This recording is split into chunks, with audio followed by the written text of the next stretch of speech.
आज हम लोग बनाने वाले हैं थर्माकोल से गुलकंदा। तो चलिए वीडियो को शुरू करते हैं। थर्माकोल हम लोग ने यहाँ पे ले लिया है और यहाँ पे मैंने फेविकॉल भी ले लिया है। ये जो कुछ छोटे वाले काटी हैं, मैंने इसको काटने के लिए और ले लिया है आरी, जैसे नहीं बल्कि मैंने इसे बजाकर ऐसे बना दिया है। तो अब मैं इससे यहाँ से इसको जो है कट करूँगा। स्केल और कलर जो हमारा जो वाटर कलर जो पेंसिल है वो मैं यूज़ करूँगा अभी।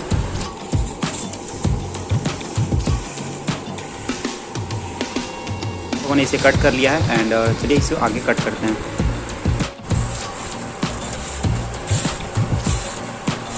तो मैंने 2 हिस्सों में काट लिया है अभी, देख सकते हो। एंड आगे बढ़ते हैं।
आपको ये पसंद आया हो तो लाइक कीजिएगा, कमेंट कीजिएगा। मिलते हैं नेक्स्ट वीडियो में इसी तरह और वीडियोस भी बहुत सारे आएंगे, तो बाय।